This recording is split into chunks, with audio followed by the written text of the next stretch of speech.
Hello guys, आज की video में हम बात करने वाले हैं 48 ऐसे लॉज की जो आपको चालाक बनाएंगे और लोगों के सामने पावरफुल भी दिखाएंगे। ये 48 laws of power book by Robert Greene में से लिए गए हैं। तो चलिए बढ़ते हैं हम अपने फर्स्ट लॉ की तरफ। Law number 1, never outshine the master.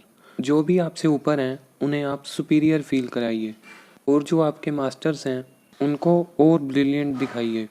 For example, अगर आप अपना खुद का छोटा बिजनेस करते हैं तो आप अपने से बड़े बिजनेसेस को आउट परफॉर्म तो करिए, बट उन्हें शो मत करिए कि आप आउट परफॉर्म कर रहे हैं।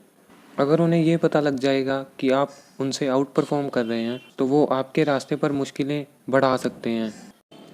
Law number 2, never put too much trust in friends, use your enemies.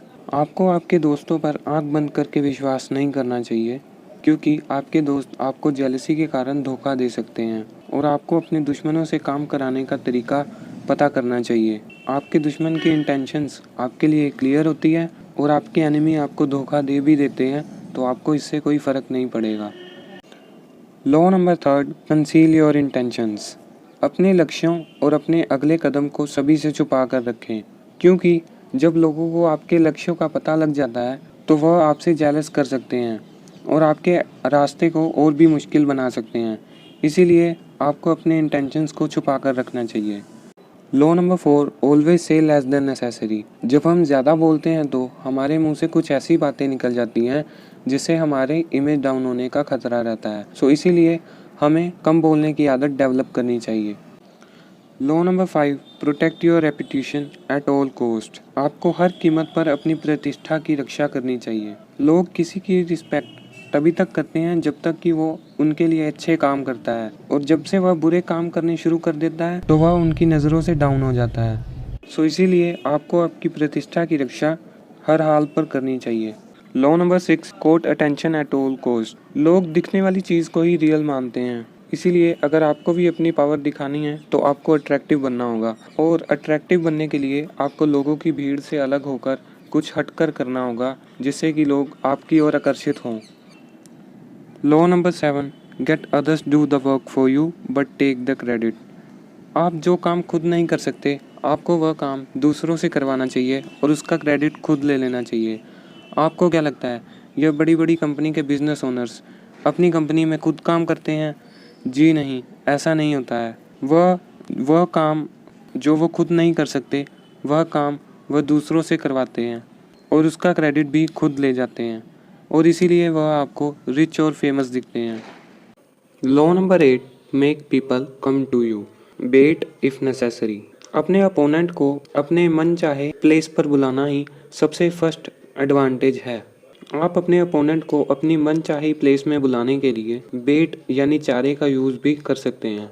अगर आपका अपोनेंट आपकी मन चाही जगह पर आता है तो वो जगह के अनजान होने के कारण डिफेंसिव तरीके से खेलेगा, और आप उस जगह को अच्छे से जानते होंगे, जिसके कारण आप उस पर आसानी से अटैक करके उसे हरा सकते हैं।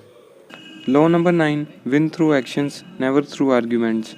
किसी से भी बहस करके जीतना एक अच्छा ऑप्शन नहीं है। जब भी आप किसी से बहस करके जीतते हैं तो उसके बिलीव्स पर ठेस पहुंचती है और उसे भी आपको बेइज्जत करने का मन करता है। आप बहस करने से अपने बहुत ज़्यादा दुश्मन बना लेते हैं। इसीलिए हमें दूसरों को अपने काम से जीतना चाहिए, ना कि बहस से। Law number 10, don't get infected by misery and misfortune. उदास और नेगेटिव लोगों के साथ उठने बैठने से बचें। ऐसे लोग हमेशा आपको नीचे की ओर धकेलेंगे और आपकी पॉजिटिव थिंकिंग को भी नेगेटिव थिंकिंग में बदल देंगे। इसलिए आपको नेगेटिव लोगों से बचना चाहिए। Law number 11, learn to keep people depend on you. इस लॉ में कंपटीशन के स्टार्ट होने से पहले ही उसे ख़त्म कर देने की बात की गई है। इसका मतलब आपको लोगों को पूरी तरह से कोई भी चीज़ सिखानी नहीं चाहिए, क्योंकि लोग जब पूरी तरीके से कोई भी चीज़ सीख लेते हैं तो सिखाने वाले को भूल जाते हैं और उसी से ही कंपटीशन करने लग जाते हैं, या तो उसे ही सिखाने आ जाते हैं। इसीलिए जब आप उन्हें कोई चीज़ पूरी तरह से सिखाएंगे ही नहीं तो वह ना तो आपसे कंपटीशन कर पाएंगे और ना ही आपको सिखाने आएंगे, और आप पे डिपेंडेंट रहेंगे, वो अलग। Law number 12, use selective honesty and generosity to disarm your victim. जब आप बहुत ही ज़्यादा सेल्फिश और क्लेवर दिखने लग जाते हैं तो लोग आपके ऊपर ट्रस्ट करना बंद कर देते हैं। सो इसीलिए आपको कभी कभी ऑनेस्टी का सहारा लेना चाहिए अपने दुश्मनों को हराने के लिए।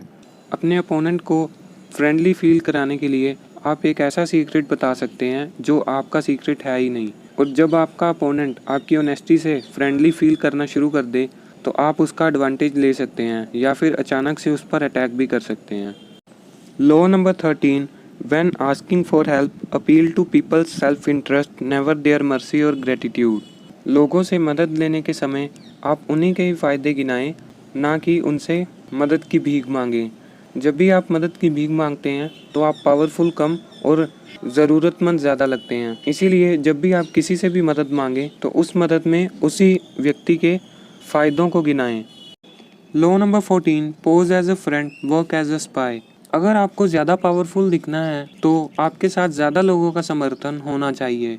इसीलिए आपको लोगों के साथ दोस्ताना बिहेवियर करना चाहिए, और लोगों के साथ दोस्ताना बिहेवियर के साथ ही साथ आपको उनकी जासूसी करवाते या करते रहना चाहिए, क्योंकि इतने सारे लोगों में हमें यह पता नहीं चल सकता कौन हमारा रियल में दोस्त है और कौन हमारा अपोनेंट है। इसीलिए हमें दोस्ताना बिहेवियर के साथ लोगों की जासूसी भी करवानी चाहिए। Law number 15, crush your enemies totally.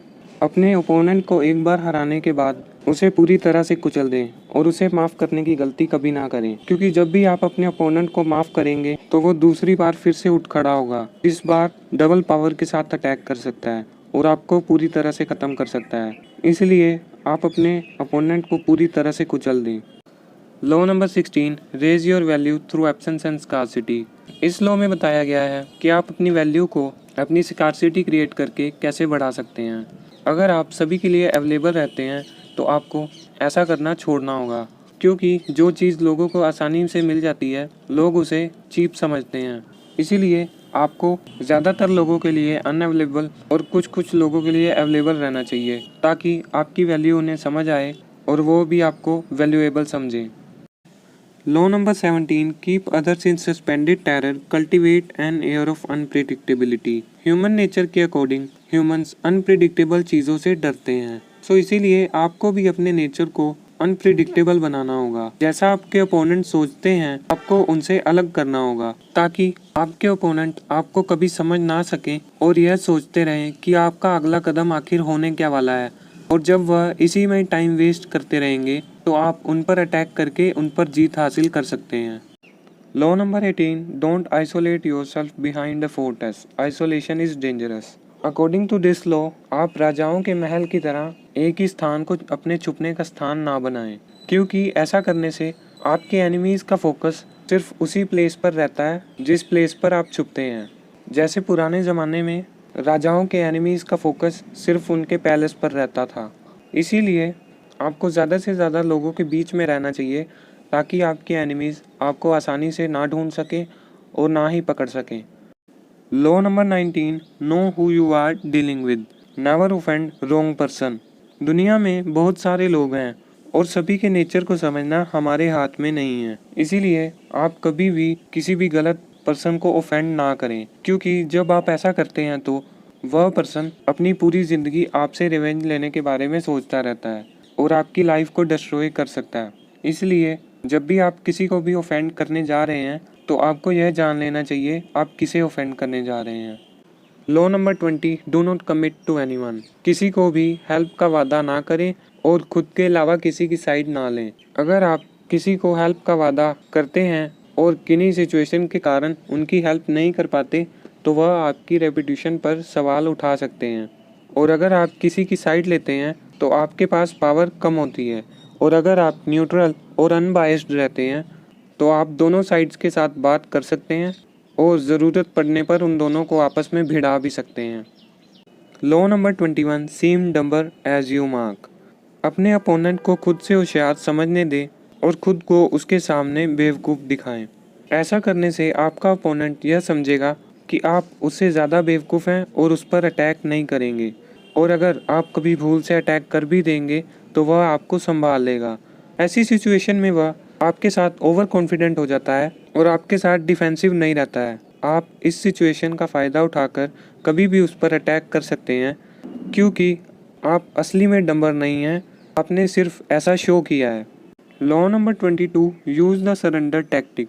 अगर आपको ऐसा लगे कि आपका अपोनेंट आपसे बहुत ज़्यादा पावरफुल है और आप इस टाइम उससे नहीं लड़ सकते, तो आपको उसके सामने सरेंडर कर देना चाहिए, क्योंकि पहली बार ही आप ईगो को साइड करके उसके सामने सरेंडर कर देते हैं तो वह आपको या तो अपने अंडर काम पे रख देगा या आपको माफ़ी दे देगा। और जब आप उसके अंडर काम पर रहें तो आप इस सिचुएशन का फ़ायदा उठाकर उसकी कमज़ोरियों को पहचान सकते हैं और उसकी पावर जाने का वेट कर सकते हैं। जब उसकी पावर चली जाए और आप उनकी कमज़ोरियों को समझ लें तो आप उन पर अटैक कर सकते हैं। Law number 23, concentrate your forces. आप अपने एम तक तब तक नहीं पहुंच सकते जब तक आपका कंसंट्रेशन आपके एम पर नहीं है। इसीलिए जब भी आप अपने एम तक कंसंट्रेट करें तो आपके दिमाग में और कोई ध्यान नहीं आना चाहिए। Law number 24, play the perfect courtier. एक कुशल राजनेता की तरह बने। एक कुशल राजनेता अपने से ऊपर वालों की फ्लैटरिंग इस तरह से करता है कि दूसरे कोर्टियर्स को पता भी नहीं लगता है कि वो किंग की फ्लैटरिंग कर रहा है। और एक कुशल राजनेता अपनी पावर का यूज़ इस तरह से करता है कि किसी को पता ही नहीं लगने देता कि वह अपनी पावर्स का यूज़ कर रहा है। आपको भी यह क्वालिटीज़ अपने अंदर लानी चाहिए जिससे कि आपके एनिमीज़ कम बने और आपके सपोर्टर्स ज़्यादा बने। अगर आपके जितने ज़्यादा सपोर्टर्स होंगे आप उतने ही ज़्यादा पावरफुल दिखेंगे।